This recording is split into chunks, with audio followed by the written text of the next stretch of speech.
بسم اللہ الرحمن الرحیم الحمد للہ والصلاة علی اہلها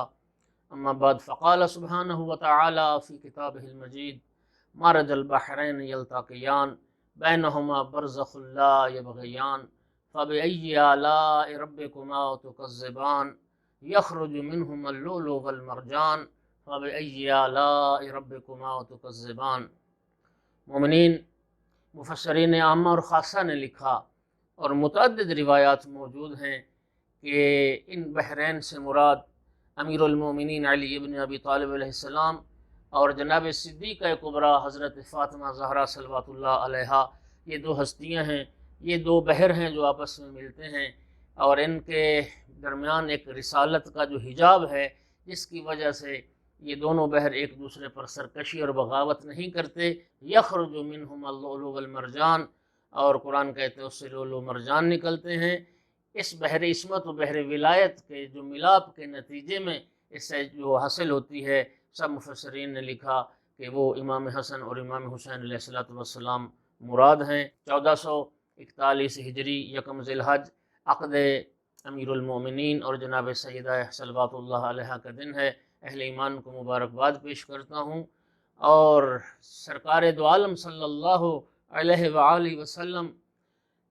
اس عقد کے بعد، اس شادی کے بعد جناب امیر المومنین اور جناب سیدہ طاہرہ کو جب اکٹھے بیٹھے دیکھا تو سرکار نے ان لفظوں سے خطاب کیا تھا: مرحباً ببحرین یلتقیان وبنجمین یقترنان۔ مرحبا، وہ دو بحر جو آپس میں ملتے ہیں، مرحبا، خوش آمدید، ونجمین یقترنان، اور وہ دو ستارے جو آپس میں ملتے ہیں، مرحبا۔ جناب عمار یاسر رضی اللہ تعالی عنہ سرکار دو عالم سے یہ روایت نقل کرتے ہیں کہ جناب امیر المؤمنین علیہ السلام سے جب رسول اللہ نے اپنی دختر نیک اختر کا عقد پڑھا تو جناب امیر المؤمنین علیہ السلام کو خطاب کر کے فرمایا: یا علی، ان اللہ زوجک فاطمہ، علی میں نے نہیں، اللہ نے تیری تزویج فاطمہ زہرا سے فرمائی ہے۔ وجعل صداقها الارض، اللہ نے اس زمین کو میری بیٹی فاطمہ زہرا کا حق مہر قرار دیا۔ اب 3 روایتیں ہیں، ان میں جو لفظ ہیں وہ عرض کرنے لگا ہوں بڑی ذمہ داری کے ساتھ۔ فَمَن مَشَى عَلَيْهَا مُبْغِضًا لَهَا وَلَكَ وَلِوَلَدِهَا مَشَى حَرَامًا۔ فرمایا اے یا علی،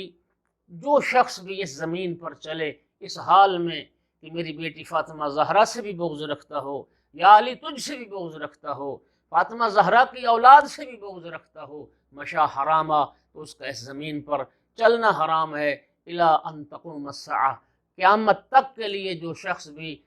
مولا امیر المومنین سیدہ طاہرہ اولاد فاطمہ زہرا صلوات اللہ علیہ اجمعین سے بغض رکھے گا، ان کا زمین پہ چلنا ہی فعل حرام ہے۔ اس مبارک دن میں دعا کرتا ہوں کہ اللہ رب العزت جتنے مومنین اپنی اولاد کے رشتوں کے حوالے سے، بالخصوص بچیوں کے جو ماں باپ ہیں، اپنی اولاد کے رشتوں کے حوالے سے پریشان ہیں، مولا امیر المومنین اور جناب سیدہ طاہرہ کے صدقے میں اللہ رب العزت انہیں امین کوف مہیا فرمائے۔ وآخر دعوانا ان الحمد للہ رب العالمین۔